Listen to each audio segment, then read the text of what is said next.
Hey, YouTubers, something important, something kind of damn important. So, I'm in my room again at my parents' house. Anyway, something damn cool. It is Medical Thursday right now. So, yes, Medical Thursday right now, like the big ass cigar. So, obviously not a doctor for last damn time. Neither am I a patient myself. So, anyway, this video we're focused right now, nice big ass video like the big ass cigar, being a silly ass like the big ass cigar, is about why some people must quit tobacco. Now, FYI, before I start this topic, nobody can really force you to quit tobacco. However, there are times where essentially it's really non-negotiable. So anyway, so you have tobacco, cigarettes, cigars, and pipes, and chewing tobacco, dipping tobacco, snus, snuff, and vaping, and hookah, big ass hookah like the big ass cigar, and essentially why some people really have to quit tobacco, and this mostly revolves around end-of-life care. So I've talked about end-of-life care on Medical Thursday a lot, like the big ass cigar, how basically, essentially, when you move into like a long-term care facility, like a nursing home, big ass nursing home like the big ass cigar, or hospice care, for example, essentially you really have to quit tobacco because essentially these places do not allow smoking indoors. And let's face it, there are like oxygen tanks. People have like oxygen tanks for like emphysema and like lung cancer and COPD.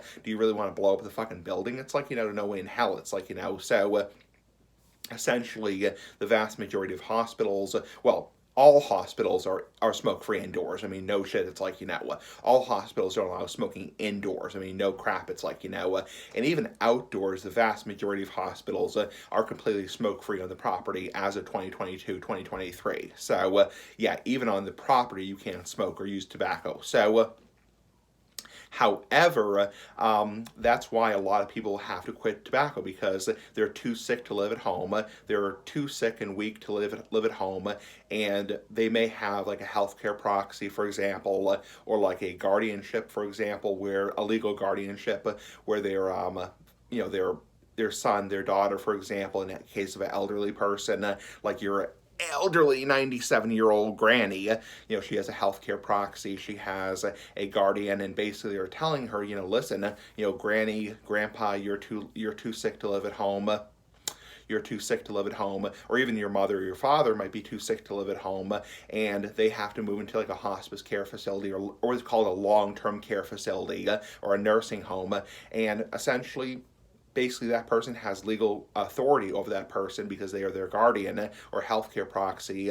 It's a legal thing in probate court, and basically they have to legally move in because they're deemed not safe to live at home, and they essentially have to stop using the product. So some long-term care facilities and hospice facilities with written permission will allow residents to smoke in designated areas if it's permitted, but that's getting fewer and fewer. So really getting fewer and fewer. So the whole freaking point is that's why a lot of elderly people have to, and also middle-aged people who are unlucky enough to develop cancer in middle age, have to stop using tobacco because essentially they're too sick to live at home.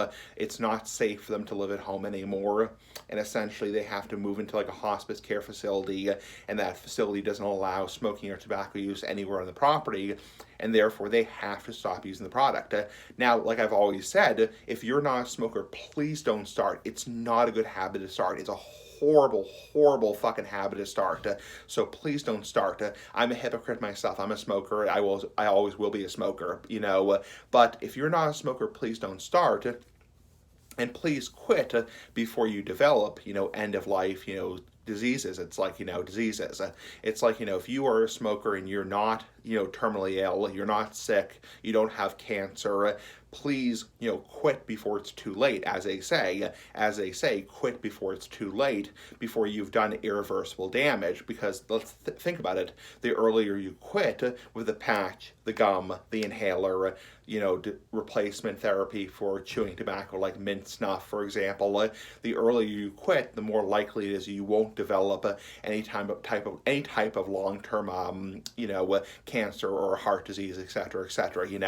But once you have developed it, once you have developed terminal cancer, for example, like lung cancer, pancreatic cancer, etc., and you're too sick to live at home, you're too sick to take care of yourself, unfortunately, legally speaking, somebody usually has to step in and tell you now you have to live in a long-term care facility. It's just how the shit works, you know. Anyway, that's about it. Have a nice day. Pretty damn cool. Bye-bye. It's a very sad and somber topic. Anyway, bye-bye.